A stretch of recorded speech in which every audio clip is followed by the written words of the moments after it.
We're live and ugly at Parson Jack's Cafe. Well, I am anyway. And we're on Colbertradio.com, everybody. This is fun. Hey, Colbertradio.com. I'm Radio Free Rocky D. You may have heard of me. Rocky! I've never done this before, and this is fun because I've never been able to drink on the air. This can become a habit.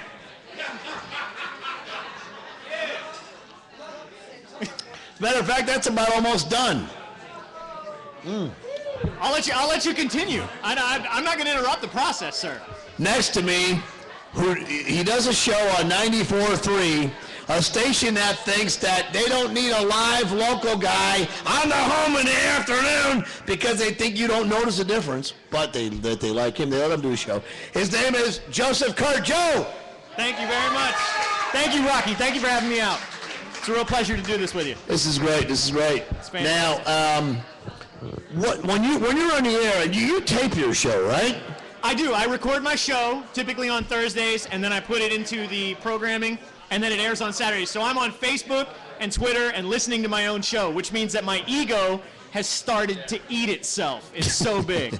But I do get to put out things, and I do kind of suffer for that because my content rolls through all the way through Thursday, and then everybody's already talked about all the stuff I'm talking about. So I try to find things people don't talk about. That's the problem with tape shows. I've had Newt and other people come and say, can we tape something? I said, no. And they say, why? I said, because if Michelle finally has enough and slaps Barack upside his head, you're not the story anymore, man. That's right. You know, and there you go. So that's the way it works. But tell us about your show. What is it called? Well, the show is the Joseph Kurt Show. It is a political-based talk show. It's 1 hour, Saturdays at 6 p.m., in the vein of local political talkers like Radio Free Rocky D. Give it up for the man. What I stress is the same thing this guy talked about for years on the air in Charleston. Charleston is a home of liberty in this country. We value it more than almost anywhere in the entire damn nation. That's why Ron Paul's popular here. That's why Mitt Romney's kind of popular here. That's why Newt Gingrich is popular here. And that's why we're going to make a difference in the next election starting tomorrow. Vote for Joe! Vote for Joe! Oh, I'm not running, but thank you very much. Yeah. Now, and something else I want to talk about, because this man gave his blood, sweat, and tears in an industry I'm trying to break into. And I want to ask you an honest question. Can I talk you out of it? No. I want to ask you an honest question. Do you want Radio Free Rocky D back on the air? I work for the station that was his competition, and I want to tell you, I want Radio Free Rocky D back on the air too. And it's a really simple reason why. Radio Free Rocky D is not a victim just of corporate muckety-muck. He's a victim of a bad economy. He's a symptom of a disease we have as a country. And if we exercise our demons, starting this year, Radio Free Rocky D comes back to Charleston, South Carolina. Yeah, maybe next week. Maybe next week, Radio Free Rocky D is back. We'll see. We'll see. You know, Joe. I got a drink. It's my turn. You speak. We'll do. You know. This is great. I might do. Talk. I won't even move my lips, and Rocky's gonna talk. I might do internet forever. This is cool. Watch this. This is something you can't do on the air at the other station I was at. Here's to you, sir. Thank you. Charleston Radio, everybody. Do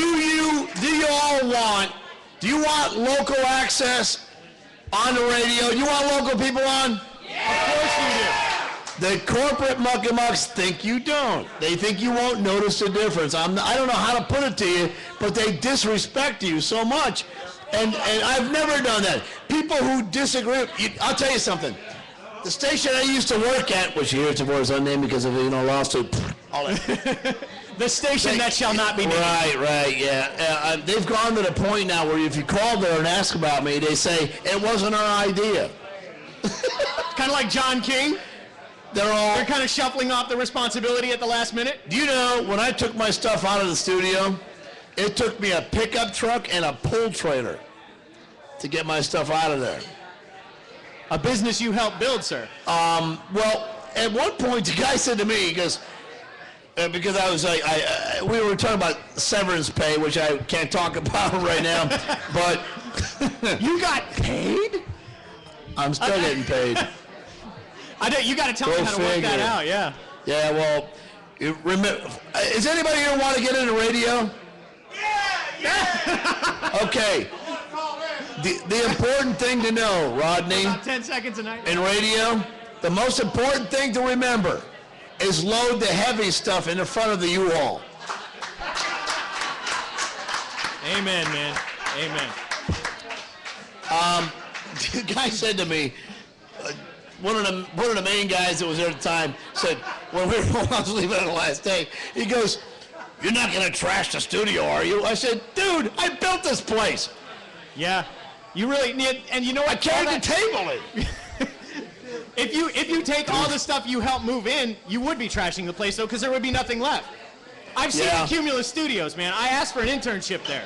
I honest to God, I went to Cumulus first. I drove down the highway. I was still active duty in the Navy. I said, I'm going to do a radio internship because this is my dream when I get out of the service. And I knocked on the door at Cumulus, and they said, well, we'll give you a couple numbers, and you call a couple numbers. I called every number 3 times. Nothing. That's the company that fired this man. I went over to 94.3 WSC once, and they let me walk in the door as an intern. The opinions of certain people sitting to my left are not exactly the opinions of Rocky D. and or his lawyer, and the check hasn't cashed yet For the loss. Oh, this could go so many places.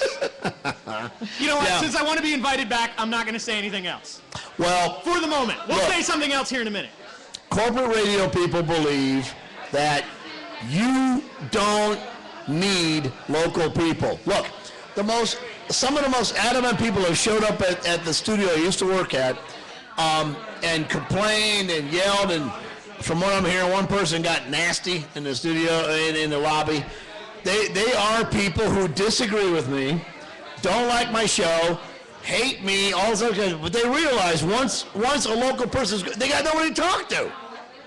It's true. They can't yell at me every day. You know what? So- I'm going to ask you for a very special request, sir. What's that? We have about 1 minute, about 30 seconds left. All right. I'm going to ask you if I can take us out of this break. Do it. Ladies and gentlemen, it takes a very special individual to be removed from a position that he's loved his whole life, and then to offer it back to all of us, especially those of us who are trying to get into that business. He has no reason to have me here.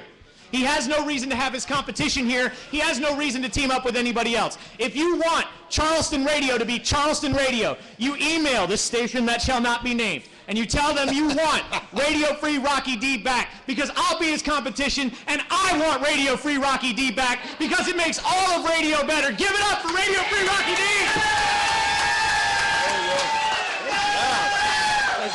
We'll be right back. Colbertradio from Parson Jack's Cafe. And I know your role misses the hell out of you.